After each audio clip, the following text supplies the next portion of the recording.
தமிழ் நண்பர்களுக்கு இனிய வணக்கம். இலக்கிய இயக்கங்களில் செவ்வியல் இயக்கத்தை குறித்து இந்த பகுதியில் நம்ம பார்க்க இருக்கிறோம். செவ்வியலுக்குள் சென்று விடலாம். செவ்வியல் என்பது உலகின் தொன்மையான இலக்கிய நெறி. தொன்மைமிக்க கிரேக்க லத்தீன் இலக்கியங்களே செவ்வியல் இலக்கியங்கள் என்று அழைக்கப்பட்டு வந்திருக்கின்றன. இவ்விலக்கியங்களில் முதன்மையானவையாகவும் உயர்ந்தனவாகவும் தூய்மையானதாகவும் அமைந்திருக்கக்கூடியவை என்று திறனாய்வாளர்கள் கருதுகிறார்கள். எனவேதான் அதை செவ்வியல் இலக்கியங்களாக அழைத்திருக்கிறார்கள். தமிழில் செவ்வியல் இலக்கியம் என்று நாம் கூறுகிறோம் என்றால் அது சங்க இலக்கியங்கள் தான். செவ்வியல் என்ற இந்த இலக்கியத்திற்கு இலக்கிய நெறிய பண்புகளாக சில திறனாய்வாளர்கள் சில இன்றியமையாத பண்புகளை குறிப்பிடுகிறார்கள். அவற்றில் ஒரு சிலவற்றை பார்க்கலாம். செவ்வியல் இலக்கியங்கள் பிறமொழி இலக்கியங்களுக்கு தலைமை ஏற்கக்கூடிய தகுதியுடையவனாகவே இருக்கும்.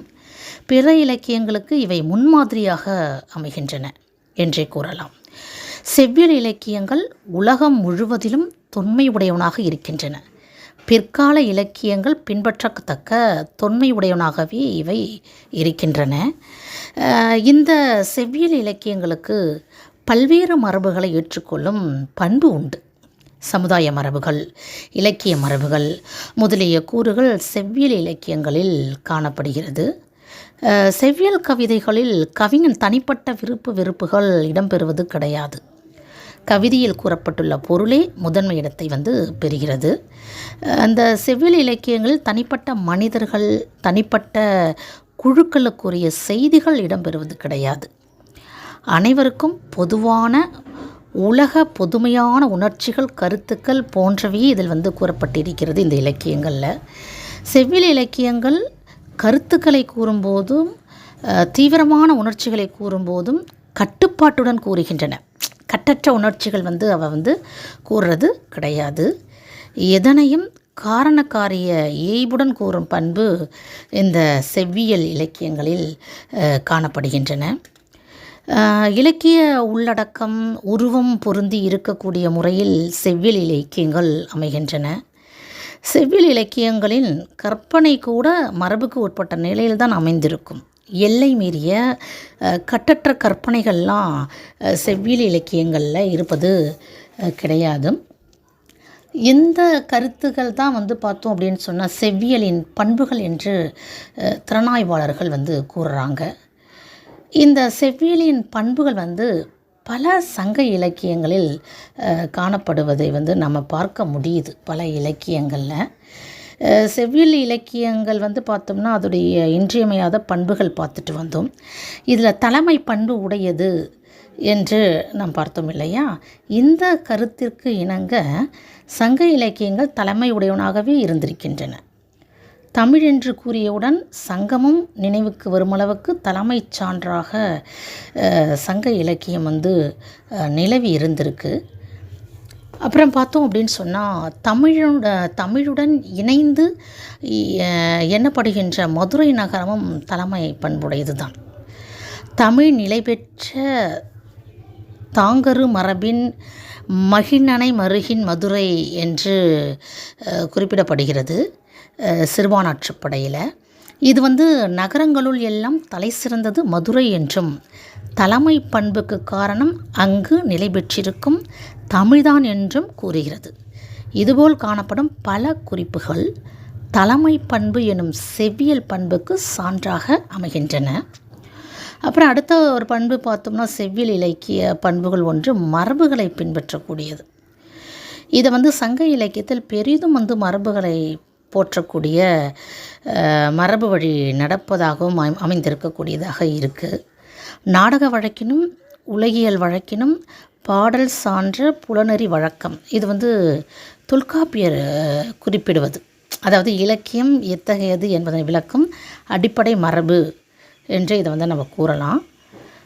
சங்க இலக்கியத்தில் கூறப்பட்டிருக்கக்கூடிய திணை துறைகள் கூட செறிவான மரபுகள் தான் இல்லை. இந்த வெட்சி, வஞ்சி, உழிஞை, தும்பை, வாகை, காஞ்சி, பாடான் என்ற புறத்திணைகள் செறிவான மரபுகளாகவே அமைந்திருக்கின்றன.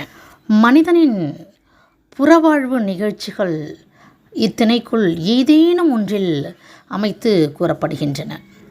அகப்பாடல்களில் குறிஞ்சி, முல்லை, மருதம், நெய்தல், பாலை முதலிய திணைகள் அவற்றிற்குரிய முதல், கரு, உரிபொருள் முதலியன செறிவான மரபுகள் என்று நாம் கூறலாம். பிரிவும் பிரிவின் நிமித்தங்களும் பற்றி கூறுவதாக இருந்தால் அதற்குரிய நிலம், பொழுது, இடம் என்ற பின்னணியில்தான் கூற வேண்டும் என்பது விதிமுறை. இந்த விதிமுறையை பிறந்த இலக்கியங்கள் அகப்பாடல்கள் என்று கூறப்பட மாட்டா என்பது இலக்கிய மரபு. இதேபோல் அகப்பாடல்களில் கூற்றுகளும் இன்னவாறுதான் அமைய வேண்டும் என்ற மரபும் உண்டு. இவை அனைத்தும் சங்க இலக்கியங்களில் காணப்படும் மரபுகளை போற்றும் தனித்தன்மைக்கு சான்று அப்படின்னு தான் நம்ம சொல்லலாம். சங்க இலக்கியங்களில் உள்ள பல மரபுகள் பிற்காலத்தில் இருக்கக்கூடிய 17 கீழ்கணக்கு நூல்களிலும், காப்பியங்களிலும், பக்தி இலக்கியங்களிலும் பின்பற்று வந்திருக்கிறது. மரபுகளை போற்றுவதுடன் மரபுகளை தோற்றுவிப்பவனாகவும் சங்க இலக்கியங்கள் காணப்படுகின்றன. இந்த செவ்வியல் இலக்கியங்களுடைய பண்புகள் பார்த்தோம்னா சமுதாய சித்தரிப்பு என்னும் பண்பு ஒன்று இருக்குது. இதை சங்ககால சமுதாயத்தில் மன்னன் புலவர் உறவு நிலைகள் அதில் பார்க்கலாம்.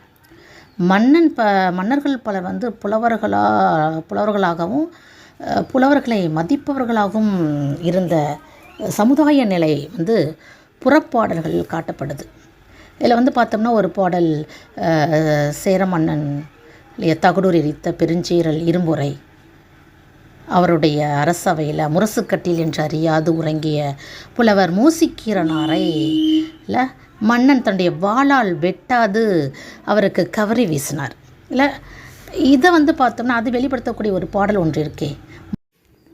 மாசறு விசித்த வார்ப்புரு வல்பின் மைப்படு மருங்குல் பொலிய மங்கை ஒளிநெடும் பீலி ஒன்பொறி மணித்தார் பொலங்குழை ஒழிஞையோடு பொலியச் சூட்டி குருதை வேட்கை உருகெழு முரசம் மன்னிவாரா அளவை எண்ணெய் நுரை முகந்தன்ன மென்பூஞ்சேக்கை அறியாது ஏறிய எண்ணெய் தெருவர இருபார் படுக்கும் நின் வாய் ஒழித்ததை அதும் சாலும் நற்றமிழ் முழுது அறிதல் அதனோடும் அமையாது.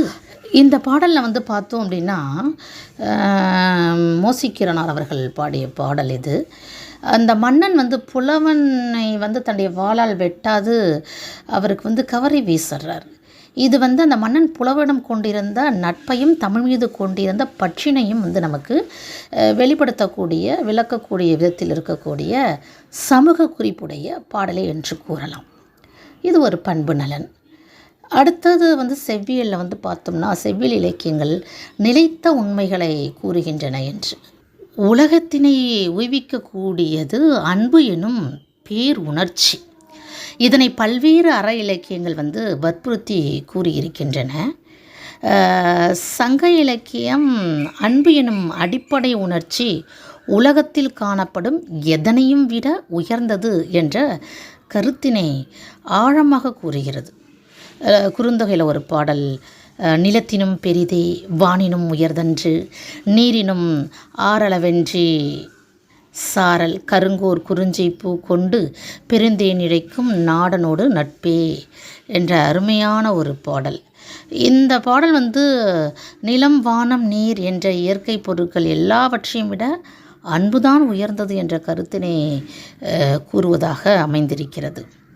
அறத்தின் பெருமையை சங்க இலக்கியங்கள் பலபட புகழ்ந்து கூறுகின்றன.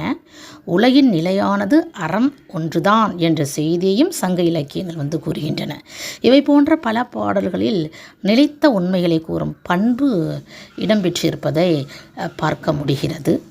சங்க பாடல்களில் காணப்படும் பெயர் சுட்டா மரபு, தற்சார்பின்மை, பொதுமை உணர்வு, காரணக்காரிய இயல்பு, 3 உரிமைகள், அதாவது செயல், இட, கால உரிமை என்று சொல்லக்கூடிய 3 உரிமைகள் முதலான இந்த கூறுகள் சங்க இலக்கியங்களில் காணப்படுவதை காணலாம்.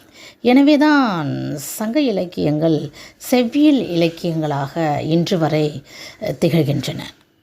நன்றி.